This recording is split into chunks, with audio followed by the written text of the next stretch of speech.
Today I'm reviewing Stillhouse Lake by New York Times bestselling author Rachel Caine. Gina Royal's perfect suburban life is thrown upside down one day when she discovers her serial killer husband's dark secrets. She's forced to reinvent herself as Gwen Proctor and go on the run to protect her children from online stalkers who threaten revenge on their family because they think she had something to do with her husband's crimes.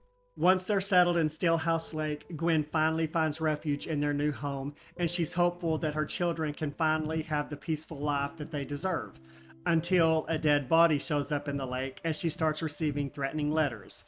So once again, she's forced to jump into action to protect her children from falling prey to a ruthless killer who takes great pleasure in tormenting their family. For me, Stillhouse Lake was a very enthralling and fast-paced thriller that kept me on the edge of my seat for the entirety of the read.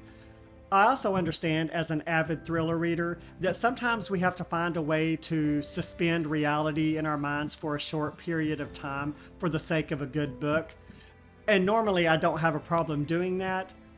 That said, however, with this book, the one point that I was kind of on was the fact that the serial killer husband murdered several women in their garage over a period of years, and the wife never suspected that anything weird was going on. That was the one questionable thing in the book, but it wasn't enough that it took away my enjoyment. One thing I noticed in looking at the reviews for the book was that several reviewers complained about the book's cliffhanger, which I don't really understand because this is a series of books. And when you have a series of books, you have to sort of go into it understanding that some plot points won't be tied up until a future book. To me, that's not a cliffhanger. That's just anticipation of the next one in the series. So I don't really understand the cliffhanger complaint. The book was well written and well edited, but there was a lot of profanity, so much so that I almost abandoned it, but I was enjoying it, so I went ahead and stuck it out.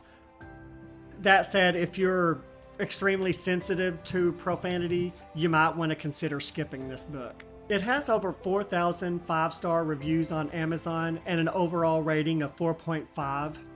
Despite the engaging storyline that I enjoyed, I went ahead and gave it 4 stars because of the excessive profanity. I don't understand why authors can't put a content warning in their books when they contain excessive profanity.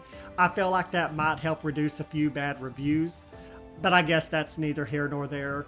I can still go ahead and give it a high recommendation. If you can handle the vulgar language in the book, go out and grab Rachel Caine's Stillhouse Lake.